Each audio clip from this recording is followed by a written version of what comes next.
Pittsburgh Steelers fans, welcome to this week's episode of Steelers Touch Down Under. I'm Matty Peverell, joined as always by my co-host Marky D. I mean, he wasn't here last week, but he's back this week. We enjoyed Owen David on the show last week. Marky D, how you doing? Big question. You had a sporting competition. Yeah, mate. Did you win? Man, I got bronze. I got bronze in men's doubles, 3.5 out of 5. So that's like maybe B plus, like grade level. Got bronze, mate, in doubles. Congratulations. Yeah, mate. It's a good time. I on the Sunday, I think I played 12 games, which is about 4 hours of pickleball. Yeah, right. That's intense. It was fun, man. It's fun. Well, where you been, mate? You been somewhere? Yeah, I spent the week in Singapore, so I had to fly back to make it back for the show. But yeah, I've spent the week over in sunny Singapore versus rainy Sydney, but the weather seemed to have jumped on the plane with me, and it's been sunny in Sydney now too. But yeah, kind of crazy to be back doing the travel thing. I think States has kind of been doing travel in the States for a while, but yeah, it's kind of weird. I had to do War Room. I recorded War Room in my hotel over there in Singapore without the mic and stuff. So for those that listen to War Room on the audio side, or for those that listen live to TDU right now on Facebook and YouTube, and we've got Brian Brown and Daredevil and Sean Manahan, I think, is in there too. Hopefully, if you did listen to War Room, it wasn't too bad. It was a bit weird without my mic. I'm going to try and come up with a solution because I am going to be traveling a bit more. But yeah, it's kind of weird to be doing that. And I don't know if there's many Steeler fans in Singapore either. So if we have audio listeners, Steeler fans in Singapore, thanks for a good time. I bet there is. Steelers Nation is worldwide, mate. You're talking to, two blokes here in Australia. Like, Steeler Nation is worldwide. They're definitely there. Yeah. They have to. Yeah, next time we'll have to catch up with a beer for one of them or something like that. But, obviously interesting week. I mean, the Dwayne Haskins situation broke, sort of the day before I left, and sort of saw some of that. I know it was talked about on different BTSC shows. So I think it's been well addressed from that side of things. But Mark and I today in this show, there's so much. We're 2 weeks away from the draft, and everyone's talking about the draft, and we've had a pretty intense free agency. So on today's show, Mark and I are basically going to talk about what are some of the things. We'll only pick a handful of things, but what are some of the things that the Steelers need to do between now and preseason, whether it's through the draft or OTAs and, learning the new scheme, the new, offensive and defensive schemes. But what do they need to do between now and preseason that's going to set them up for success? Because I think it's really interesting. We're starting to see the puzzle pieces come in. But what's the puzzle going to look like when it's all finished? A picture of the Lombardi, number 7. That's what we're hoping for, right? That's what we're hoping for. Can I start with this one? Because go for it. George, stop stealing my answers, mate. George says here, new GM. So I wrote down my 3, right? And then as you were talking, I was like, hang on a minute. We need a GM, right? Okay. All right. Over. Well, let's start with that. All right. So I've got a question for you to kick this discussion off, because I actually didn't have new GM on my list, right? Neither did I, but yeah. I get we obviously need a new GM, but do we need a new GM? Do you know what I mean? Like, we've got a GM currently serving us through the draft. We've got Brandon Hunt. We've got Omar Khan. Like, if it took them, they obviously need a GM for the start of the season, but if it took them to the day before the season started, do you really think it'd be that much of an issue? So you're saying, like, when Kevin Colbert retires, it's not like the house is going to go on fire. It's like, okay, we're kind of set up for success, right? Well, yeah, and his title is VP and GM. What's to say he's not going to stay as VP? Because they've said he's going to have some role with the organization. Mm.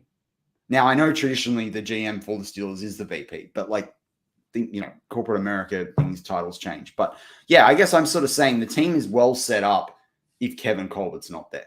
It's not like we've got a rookie coach. No, exactly. We have one of the greatest coaches, or one of the best coaches. I'm sorry, Fire Tomlin fans, but Tomlin is here to stay, and he's a good coach. And players who we have brought into the organization the last few weeks have, said that they've agreed with that. So, yeah, maybe that isn't overly in need, but it came to my attention that, for what I know, is Colbert is stepping down after the draft, and what will that mean for the Steelers? So that needs to be addressed at some point. But our organization is, we are victorious, right? We have 6 Super Bowls out of 8. We are always have a chance in the dance. So maybe that shouldn't worry us that much, really. Yeah, 100%. I mean, Corey, all right. So Corey brings up, Corey Eckenworth, question for you both. Who is your choice as of now, and would you be disappointed if they go outside the org? I'll throw that one to you, Mark, to start with. Well, I'll be honest. I don't even know who really is in the running. Besides, I think was it Lewis Riddick? He might have been. He was one of them. Yeah, they've interviewed 10 candidates. Yeah, I haven't that doesn't really interest me, to be honest. To say who's going to be our GM. I just want a guy that can come in. And for many years, even following the Steelers when you're younger, do you even really know the background of the team that much? You pretty much just know the running back and the quarterback, right? So I'm keen for anyone. Hopefully it's not someone in the guy is it who's the bloke over in Jaguars? Trent, is it Trent Baalke? Is it his first name? Their owner and stuff like that, Khan. Yeah. Yeah, they are just bad, right? They just have no idea how to run an organization, right? So you do need someone with some leadership, understands how the Steelers work, and we are competitive every year. We don't want to, lose games on purpose, and then for higher draft picks. But I honestly don't know who they will go. But it doesn't really upset me too much that I don't know, because I think we are, a world-class organization anyway. Yeah. I mean, I don't want to lose Khan and Hunt, and I really don't want to lose Hunt. I think you can work out some dual role there, more than what people think. I mean, because unless Omar Khan wants to be the Jerry Jones of the Steelers, does he know as much about talent and spotting talent and scouting as Brandon Hunt? Probably not. And the two together can build an awesome franchise, can really build an awesome franchise. So, I think from that perspective, I would like to keep them both in some sort of way. But I think Brandon Hunt would maybe be maybe he's the player and talent, GM player and talent, and Omar Khan is operations and finance or something like that, something to that effect. But if there's one of these outside guys, they were talking about one of the guys that's been involved with the Eagles, and they do some pretty hefty things there. But they also ship a lot of talent off, and they do a lot of trading in that. And I don't know whether that's really going to fit with the approach that the Steelers sort of methodical approach that we take to things. So, I think as well with Mike Tomlin, we've got to think about the relationship between the GM and the coach. And is that GM better sourced from outside, or is that GM better sourced within the organization? So it's kind of interesting. Are you trying to say that we're going to trade up to number 3 and grab Sauce Gardner? Is that what you're getting at? I wouldn't hate that, All right, controversial opinion. I would rather trade up and get Sauce Gardner than Malik Willis. Boom. Ooh, boy.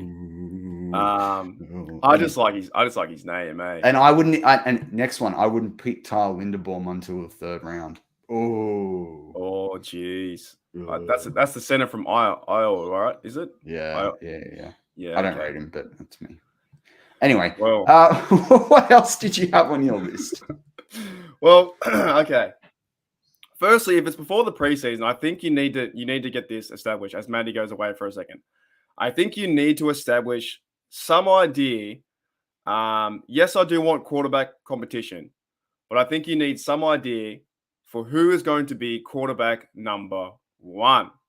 Now, the reason I say that is I think around the league, a lot quarterback competition is good, but I still think you need to know who's going to be quarterback number 1. If it is Trubisky, if it is through the draft, if Rudolph steals the show.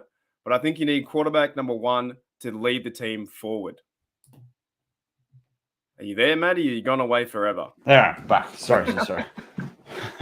My foot was getting a bit sore, so I thought I'd move my standing. Did you hear that, or do you need to be? I heard the Trubisky part, and then I missed one. Yeah, so basically, my idea is before the preseason, because a lot of teams around the NFL always have this quarterback competition, and there's never really a true leader or a QB1, and they get this in this point where they start someone, then they sit in, and they go the other person, the QB2.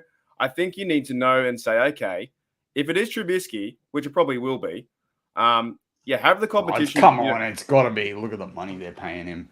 If they get the quarterback they want, as well, if they get the quarterback they want in the draft, you got to think other teams are going to get one too. And then there's going to be second round of free agency and cuts. Mason could be traded. I know everyone goes, there's got to be a market for him, whatever. Someone will trade a 6th or maybe even a 5th for Mason Rudolph. No, I get that. But imagine if they go out and they sign Pickett or Malik Willis. What is the first question they're going to ask, or the Steel fans are going to ask? Will he start, right? Trubisky. Oh, the rookie. The rookie. So I'm trying to say... you don't start. I don't think there's any... The only rookie that I think really can start in this is Kenny Pickett. And even then, it'd be you probably don't want to start him until 6 weeks in. What if Trubisky struggles the first 2 weeks?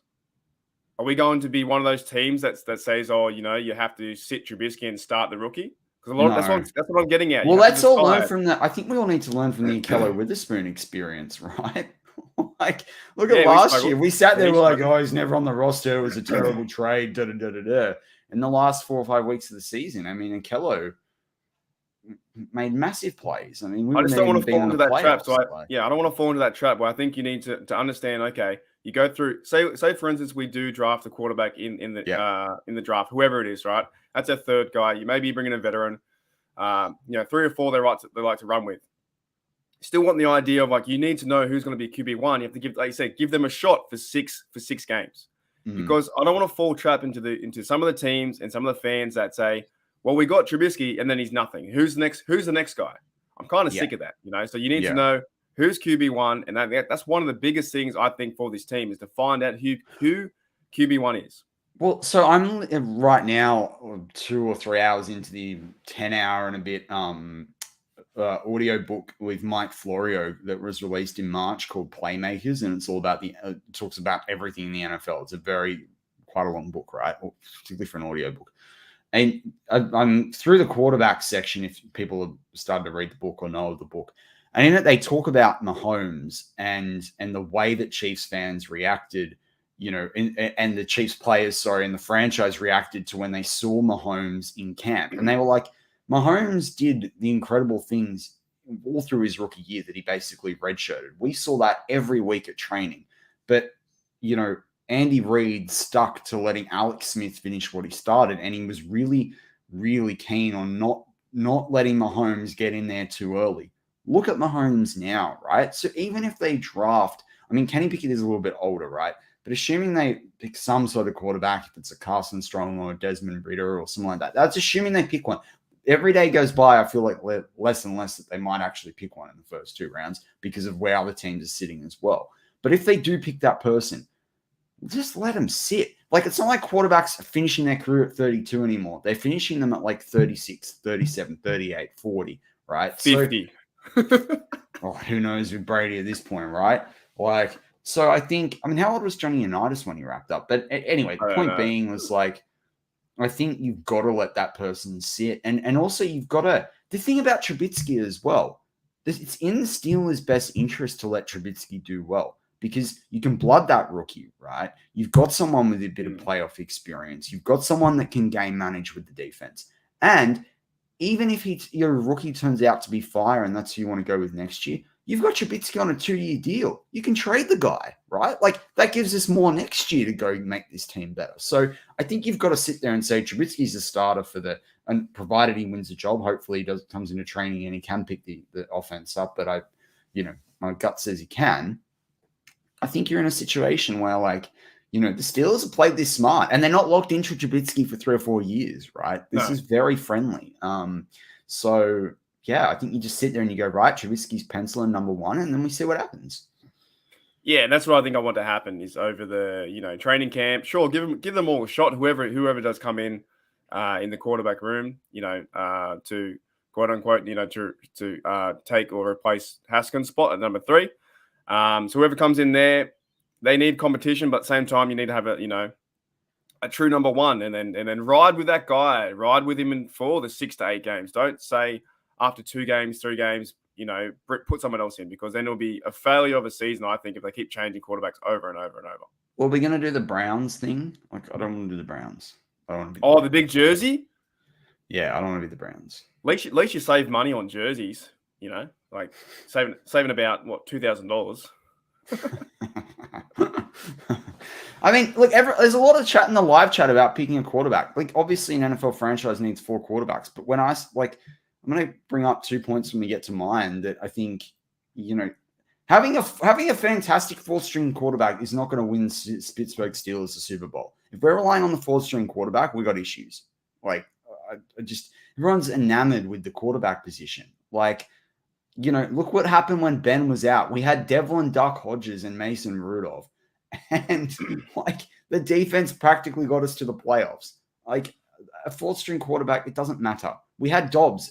Did Dobbs do anything? No. Like, people have got to get over this. Like, it's just, yeah, it's ridiculous. Yeah, I don't think the quarterback is the. It sounds weird to say, but maybe the quarterback won't.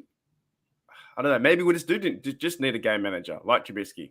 We do, and then see what he can do, because our running game will be better and our defense, hopefully, on paper, looks lights out. On paper, it looks unbelievable. Well, that leads well into the 2 that I want to bring up. The 2 points that I wanted to bring up, unless you've got a third. But I really does lead well into 2. I've got a few more. All right. Well, why don't we get to these 2 and then we'll switch it back. All right. So my first one was the Steelers need to find a way, whether it is drafting or padding out the cornerback room with more guys. We need more interceptions. Yeah, I agree. 13 interceptions is like, it's not enough. It's not enough if you're going to have the elite defense. It's not enough if you are going to rely on a game manager, the rookies we're going to have across the wide receiver room, 2nd-year players in Najee and Freemuth, who I love. We just need more. Now, I know we lead in sacks, and I know the way the Steelers defense is structured, but also we've now got Terrell Austin as our defensive coordinator. Mike Tomlin's our head coach. We need to find a way in the secondary. And the reality is that when I looked at the last 6 Super Bowl champions, apart from the Patriots in 2016, who were 17th in the league, all the Super Bowl champions have been 7th or better, and 4 out of the 6 have been top 5 or better. So, when it comes to that, the Steelers are well below the league average compared to well below the Super Bowl team average. So, the Super Bowl champs, the Rams had 19 last year, the Bucks had 15 the year before, the Chiefs had 16 the year before that, the Patriots had 18 the year before that. The Eagles had 19 in 2017, and then the Patriots had 13 in 2016, which was the outlier. They were 17th. So if you look at the Super Bowl champs, they average 16.6 interceptions per in their season, right? And so, can you hear me, Mark? Yeah, I see a picture of Bad's face. What's going on, mate? And I hope we're still live. I'm going to go on to my second point if Matty isn't there. Hang on a minute, guys. This is the blessing of technology. Let's get rid of Matty for a minute. Okay, so I'm going to go into my second point. So Matty was talking about the Pittsburgh Steelers don't do, interceptions too well. My second point, I think, what we need to improve, I need to figure out before the preseason. And this is still here he comes back. I'm going to keep going. Okay. I'm going to let you finish, right? My second point is, let me remove you, Matty, for a minute. You're distracting me. Okay. My second point is, we've got to figure out, are you there? You're back. Matty, you back?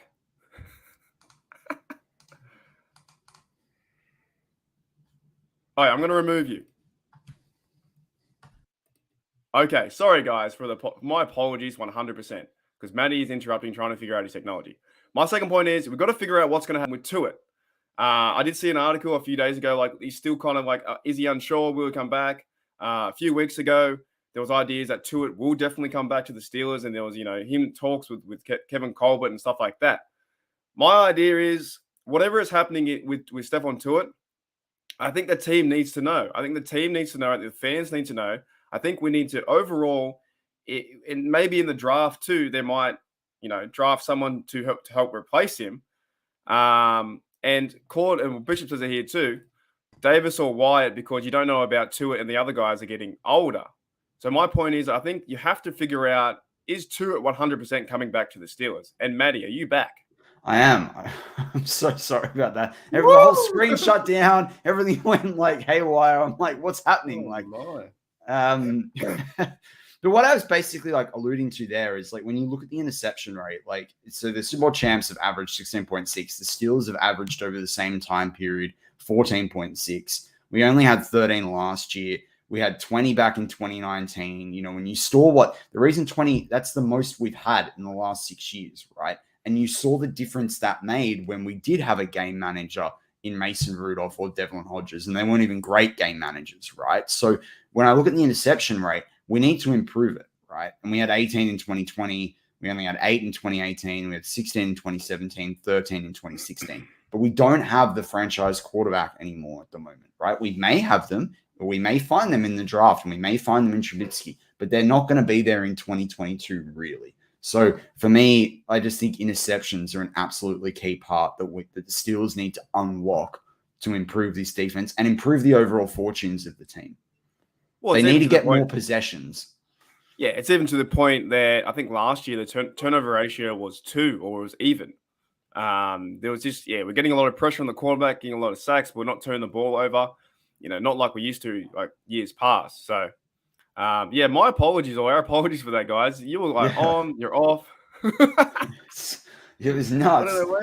I got a new screen right before I left, so I hooked everything up last week right before I went away, and then I don't know. I think it might have like a timer on it or something, but everything just went. Maybe I bumped a cord. I don't know. It all just went haywire. So, don't know, mate. Well, I don't know if you heard, but I was talking about Tuitt being. In my opinian, he needs to. Is he going to show up to play for the Steelers or not? I need to know. That's what I'm saying. Me too. Because go get a King Hicks, go get Ogunjobi, go get someone. I'm getting beyond it, to be honest. It's kind of Well, I think Tuitt's been one of my favorite players, always. It's not even about being. It's about the business side. I just need to know. I need to know, or the Steelers need to know, for the direction of the team. Will you be there? Will you be starting 100% or won't you be? And we'll either move on or you can play. That's what 100%. I'm saying. So that was my second point, by the way, before everything went crazy. Sorry about that. All right, Mark, you're going to love the next one from me. All right. The Steelers need to find a way to score more rushing touchdowns. Oh, 100%. Right? How many do you reckon we had last year? Wait a minute. I think I know this.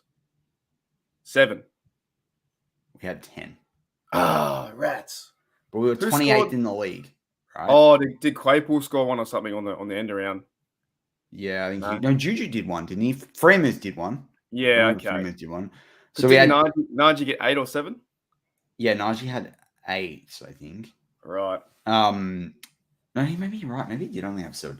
But we had 10 last year. We had 12 the year before, which was ranked 27th in the league. We had 7th the year before, 7 the year before that, ranked 29th. That was the first year, I think that was the second year, first year of that Bell. 16 in 2018, 7th in the league, which was good. And then we had 12 in 2017, which was 15th in the league. The Steelers average 11.4 touchdowns if you look at the last 5 seasons. Right? Yeah. The league average over the last 5 years. In 2021, it was 15.8, right? It's a difference of 4.4 touchdowns. The league average was 16.6 in 2020. The league average was 14 in 2019, which is closer, but the Steelers averaged half that in 2019. In 2018, the league average was 13.7. That is the only time that we've beaten the average. And then in 2017, the average was 12 and we had 12. The league average over 5 years is 14.8. That's a difference of 3.4. The Steelers are over 35% below the league average in rushing touchdowns. Do you know why, though? It's because the way that Big Ben used to play. We used to get to the 1st and 5 away from the goal, and he threw it 5 times. Yeah, but he'd throw it 5 times, or that's just the way that we used to play. I still remember throughout his career, Big Ben was great, but there were a lot of times that I would yell out, "Don't be stupid, Ben," or "Don't do something dumb," because you just knew that he could go all the way down the field and we have a chance to run it in, and we would throw from the first and 8 or whatever, and then we throw 3 times and then we lose and get a field goal. So we need to run it more. I miss that kind of football anyway. I kind of like just try, just go this 3 downs, just run it every time, because you should gain movement. Hopefully, surely the odds are in your favor to get into the end zone after 3 turns or 4 turns. I don't know. I want to see more. I want to see more. Smash mouth. How are we gonna? Yeah, but my point is, like, we don't have a franchise quarterback. We need to score points elsewhere, and we need to stop points elsewhere. That's why I picked these 2 things to go look at some stats from, because we need more possessions, and we need to take the pressure off the quarterback, whoever the hell it is, whether it's Mason Rudolph, whether it was Haskins, whether it is Trubisky. We need to do that. And the other thing is what you and I have been talking about for a long time now, and Owen and I talked about it last week in drafting a running back late on. It can't just be Najee. And if you look at the last few years, the highest number of touchdowns we had was in 2020. But, in the last 5 years, since 2018 when Bell was still around and we had Connor. Like, we need to get the guys like Claypool. We need to get, Freiermuth. We need to get those sort of guys involved in the Canada offense and sweep arounds and those sorts of things, even Deontay, to supplement these touchdowns. But Najee alone, we're hedging our bet. We're relying on a lot to think that he alone is going to change this number. And this number needs to go up. Yeah, I would definitely like to see the defense turn it around, get the short field, use Mitch Berg and get down to the 1st and 20 and then start to run Najee more. You are right though, because last year I think Najee was 85% of the snaps. That's just way too high. Mate, I think it was more than that. I think it was like 90. Yeah. Well, just you don't even it's nuts and bolts, because you can start to use Claypool on the outside, but they've kind of seen what we do with that. Yeah. I know you need to work Muth into it, but something tells me too, at the end of the day, they probably will just run Najee. They will. They did it with Bell. We can say all these things about who's going to be running back number 2. We need to do this, get the offense more involved, get Watt more involved, put Watt in the field. But at the end of the day, they're probably just going to put him out there for 9 out of 10 snaps, like you said, and then just see what happens. And if they're going to do that, Bad brought up on one of the other shows. It might have been with KT Smith a couple of weeks ago, and I think it would have been talked about maybe by Jeremy Betts and Andrew Wilbur, or on one of the shows at least. Why not get a top 3 round running back over a rookie quarterback in the first 3 rounds and sit him behind Najee and just smash mouth football? Like, just run it up the middle. Like, I would love that, but it's not the way the league's played now. So I would love to have a 2-back set, like a really top-notch Najee, and then the second running back just go, hammer and tongs right at it, just go bang, bang, right? But it's not the way the league's played. However... But it could be. Yeah, because it could be. If you're holding the ball, the other team's not got the ball. So as long as you don't fumble it, they can't score. A lot of fans won't like to watch the game. They'll say it's boring, but for you and I, we'll love it. But we'll win. I know we'll absolutely love it. Like time possession. People go, it's not fun, right? It's pretty fun to me. It is. Do you want to win? Yeah. Right. It's not fun. What I will compare it to is you and I watch, the rugby sports, right? It's not fun to see that over 25 games plus the finals, right? It's not fun to see only, defense and low scoring, in basketball or hockey or, even baseball, see low scoring games. But the NFL is 17 games of attrition, and then you get to the playoffs. It's win or go home. And I don't care. Yeah, as long as we have a threat to pass the football here and there, I think it will help us out. And Trubisky will probably be more of a play action, run around kind of style too. Hopefully, he doesn't get us into too much trouble where he's taking unnecessary sacks and stuff like that, or we're going backwards, or the offensive line is getting penalties, because that kind of cost us too last year watching the game.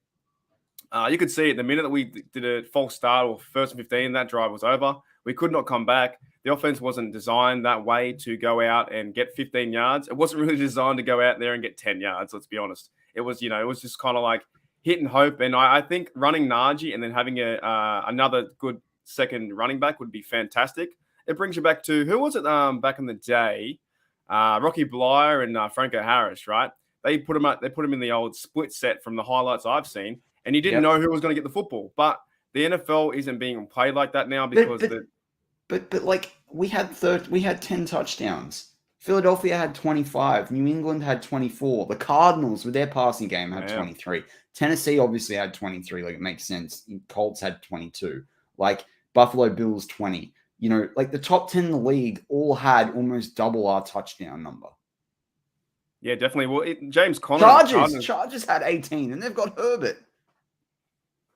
The franchise quarterback, like Kyler Murray, Josh Allen with 20, Tampa Bay, obviously Brady was there. The Browns even, obviously with Chubb and Hunt. Why can't we replicate that? It's AFC North football in the cold. Yeah, I would be happy to see that come back to the Steelers, but maybe that's the new identity, because I think we did know over the last few years that Big Ben was like, it's his offense or there's no offense, right? So maybe it comes back and we improve the O-line, and I would love to see if they draft, wouldn't it be shock if maybe not the first round, but the second round if they draft a running back? Breece Hall's considered by most people the top running back. He's not a first round running back. And I'm against drafting running backs in the first round unless you fully plan to get 6 years out of them with the 5-year deal and then the franchise tag, right? But Kenneth Walker's there. I'm trying to think of the other bloke that's there. Second, third round, there's guys. Get them. Yeah, I reckon so. And it's also going to breed competition too for Najee. Those two fellas, I always think, if you have two young running backs in the line, we all know that Benny Snell's not doing anything. Same with what's the other bloke? McFarland.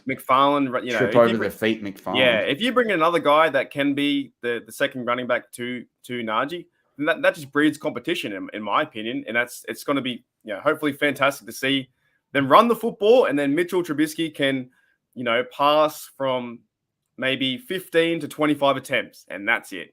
And Sean Manahan brings up drafting that RB from Alabama, Brian Johnson Jr., I think his name is. Man, if he's available in the third, better if he's available in the fourth, 100%. 100%. He's a bruiser like Najee, a little bit less speed, but have those two just go boom, boom, boom.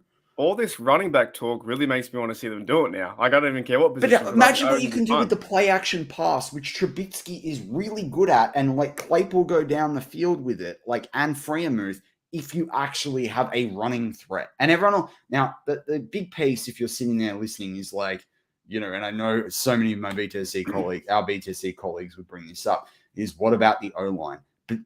We've got to trust that the O-line is better than last year. Let's look at the development of it. You got to trust that, or hope that Dotson's going to stay healthy. They'll probably address it somewhere in the draft as well. But honestly, I know. I want to see them do it too. That's why I like guys late in the draft, like a Pierre Strong. I want to see him do it. Well, we're in the perfect position as well, because we've already got a running back number 1 in Najee. So we are in the perfect position to go out there and get a third round or second round, because last year, if you said that, or we have to wait to third round, you wouldn't want to do it. But now we're in the perfect spot where we have our guy, Najee, hopefully for the next 10 years, and who can be second fiddle to that bloke. That's what I'm saying. It is a really good point. And if Mitchell is a game manager, or he can try and be something better than what we're all saying, because I don't really think anyone's got they've actually pinpointed what Trubisky can be. For me, he's growing on me, but I don't know, right? So in that case, run the football, play defense, and I think we have a chance to win a lot of games, because I keep saying it, we're playing the third easiest schedule in the NFL. 100%. So there's a big chance. And our defense, I'm sorry, we have to win. I don't want to give up on my team, but we have to win a game in playoffs. There has to be a point with this defense. But the way to win a game, and the way, look at the Kansas City Chiefs game. Imagine if we had 1 or 2 more interceptions in the first half, and we took the ball away from Mahomes. Let's look at the AFC, right? You're going to have Allen, Mahomes. You've got, maybe if Watson actually comes back, you've got Lamar. You've got Herbert. You've got Russell Wilson now added to the mix. maybe if you want to count Derek Carr as well, you've got, and I'm missing guys out. You've got all those quarterbacks. What is the one thing you can do to stop them getting the ball apart from playing good defense? Because you can't have your defense on there the whole time. Is run the football, take the ball away from them, soak up the clock. Mm-hmm. The NFL, they talk about things go in shifts and roundabouts. That's why you've seen bigger backs start to come into the league and do well, like your Derrick Henrys, your Najee Harrises. That's what happened in the 80s and before. Let's go back there. Let's play with the trend, right? Take the ball away, make it hard, make it crunch when they've got the ball. And I'm all for it, man. I would rather see a 60-yard run like beast mode with Lynch do that kind of run than a big pass. I've always liked to run more because it was from the better days, and even was like the Bettis and Willie Parker. I enjoyed watching Mendenhall for a little bit. Yeah. Le'Veon Bell, of course. Like we kind of think now back, like he's nothing now, but Bell back in the day for us was like, yo, far out. He's a good running back. So we do need that, and we need that physical presence. But it comes down to I think it's going to be a completely different team going forward because we don't have Big Ben anymore, and I think he held us back nearly the last 2 years. To be honest, so but I think if you hear about the Ben, like what I can't understand. I mean, I can because I can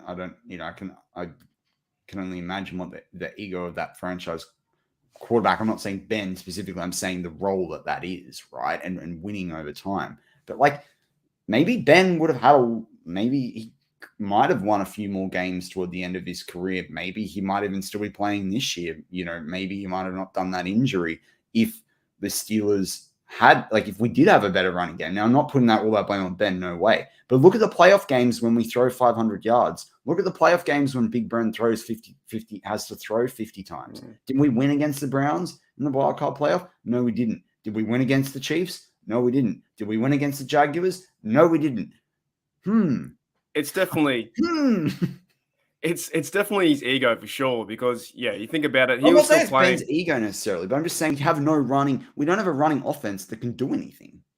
Yeah, but near the latter of his career, near the end, he was definitely throwing, like you said, 50 times a game. And why couldn't we just play how Peyton Manning or Tom Brady does it now?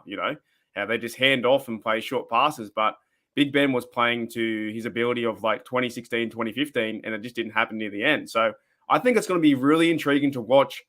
Trubisky as if he is QB1, hopefully he wins the job and does that. But then, like you said, build the O-line, run Najee, and we need for this offense to succeed, we need probably a second running back to help us out too. Like it just can't happen last year. What happened? I think that collectively they got 90 yards in the season. So, well, if you look at the Eagles, right? Now, I'm not saying that they're the bastion of all offensive play or anything like it, but we go to their rushing and we look at who had the touchdown. So they had 25. They led the league. Now they had 10 from Jalen Hurts, right? Now, fair enough, rushing but he's rushing in the red zone anyway, right? And we could do that. Trubisky can Trubisky, I agree. Like Trubisky 5. Let's say the KPI for him is 5 rushing touchdowns if he plays more than 14 games. And they had Boston Scott with 7, Kenneth Gainwell, who I really liked, and I was kind of hoping the Steelers would look at him. He had 5, and Jordan Howard had 3, right? But they found 25 touchdowns from 4 blokes, right? We had 10 touchdowns that I think came from 3 blokes. I'm going to pull it up. But, like, come off it, man. Like, just, I don't know. I think it's, even if they get to the league average, right? Even if they can get, like, to 15, I'll be happy with that. No, I think the offense will be completely different next year, and it needs to come. We had Najee, 7 from Najee, 1 from Ben, 1 from Juju, 1 from Eric Ebron. 1 from Eric Ebron. Come on, man.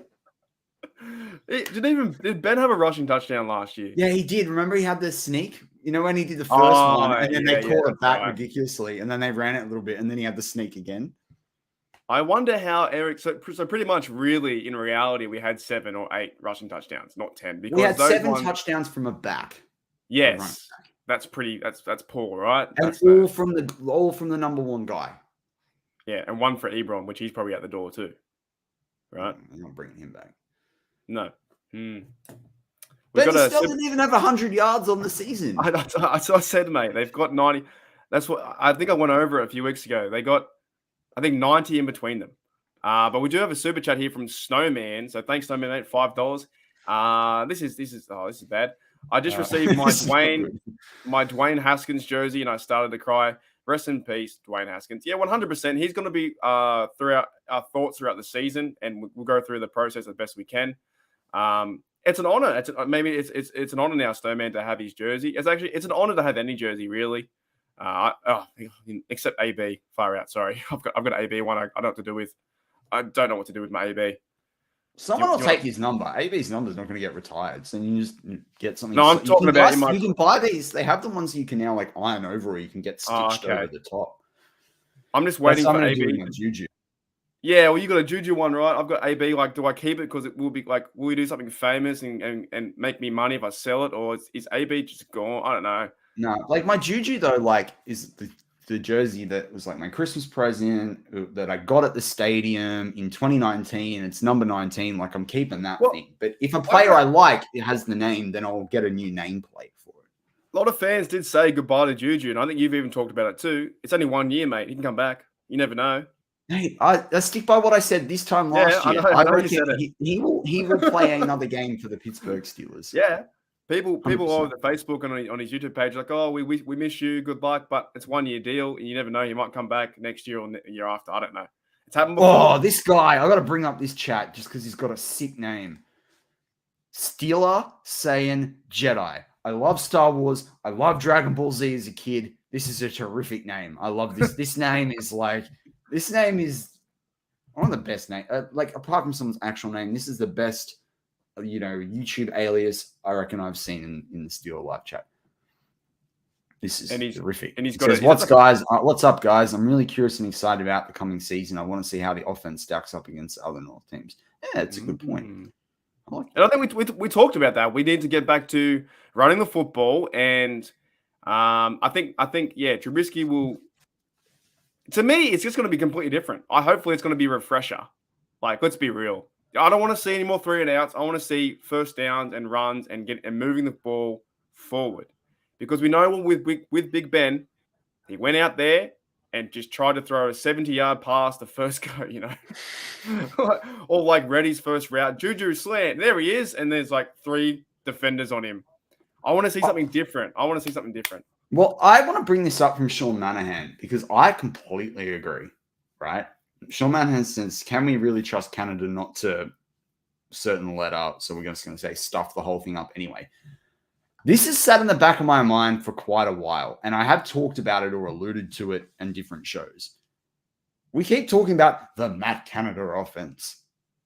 Like, I'm not disputing the guy has an incredible mind, offensively, and it's shown in different college things, and other teams wanted him. I'm not challenging all that. But you do sit there a little bit, the cynic in all of us, and you go, well, what if it doesn't work? Exactly. And is Canada always, is he going to ever have the players that make it work? And how many years do you invest in the Canada offense? And that's what I loved about free agency, and I said it at the time. We're not locked in with all these players. And I don't think the players we drafted last year lock us into that either. And I don't think the players the Steelers are really going to draft this year, and this is why it's important of having a long-term head coach and a long-term GM in Colbert. I don't think they're going to draft players that will necessarily lock us into that system again. And obviously we need to draft players that fit, but aren't going to be defined by that system. And I think that's the key thing here. If I see the same offense as last year and the year before, or whatever, I'm going to be frustrated. And he's gone. I don't care. Look at all the time. We have all the time to talk about the team. Imagine what the time they can do to improve the team. And how much are they getting paid to do it? Exactly. You and I have got to have other jobs, other things going on. I could do it if they were paying me heaps more money to do. Like, if they were paying me money, I would design plans or go and talk to someone about football. And you have all the time. You're a coach, an offensive coach. You have to do better than last year. No offense, you have to. If he struggles this year, and it's because on the offense and his game plan, he's not ready. And even to a certain degree, I do love Tomlin. If he's not ready again, there needs to be questions asked and things need to happen. You need to move on because you have all the talent. You have so much talent on the offense and so much talent on the defense. And if you can't move the ball, like last year when you do. If I see that like 4th and 10 and you throw to Najee and there's like 4 players on you, it's going to be a wild ride. If I'm Najee, I'm getting the ball and I'm lobbing it back at the quarterback. Have it back, mate. This was rubbish. He's like, what did you see? He's like, well, I had 4 blokes approaching me, so I flea flickered. Yeah, but that was like one of the worst plays I've ever seen in my life. You can't actually do that anyway. It's a penalty. But like, I'd take the penalty. I'd be like, you know what? That's on you. Go throw like a 4 and what'd the penalty be on that? A 4 and 20, and you can throw it deep to Claypool and stuff that I'm not catching. But yeah, if we see that kind of preparation and offense from Matt Canada's system, we've all been talking about it. Yes, he needs to go, or something needs to come in and change it, because you just can't do that play. It was awful. It's April 16th, and like in Aussie land, and we're already firing Canada. I'm not going to fire. No, I'm not going to fire him. I think we're in the same boat. We want to see you have a fresh start, a fresh QB, a fresh offense. What can you do? What can you do now? But if it's exactly the same as with Big Ben, I'm sorry. There needs to be, things need to happen. That's it. Anything else before we wrap up the show? We've hit the time limit, believe it or not. No, we'll save it for next week. This is good. We've decided the Steelers are drafting a running back in the first 3 rounds. I like that. We've decided the cornerbacks need a refresh. We've decided Trubisky's the starter job. This is a good recap of the podcast, right? I've had a technical difficulty that's derailed it. We've talked about really good names. We've decided that Tua get with the program will get out of the program. Mm-hmm. And we've also decided that Matt Canada's on the hot seat. What a podcast. That's a lot for 45 minutes. Yeah, mate. That's a hot take every 7 minutes, mate. He's got to do something there. I'm telling you. There's no more excuses. Like, you've had 4 months to game plan. Go on your holiday, come back, design how to win, and go win. That's it. Mate, I can't wrap up the podcast in YouTube any better than that. With that, that's Steelers Touch Down Under. I'm Matty Peverell with Marky D, as always. Go Steelers.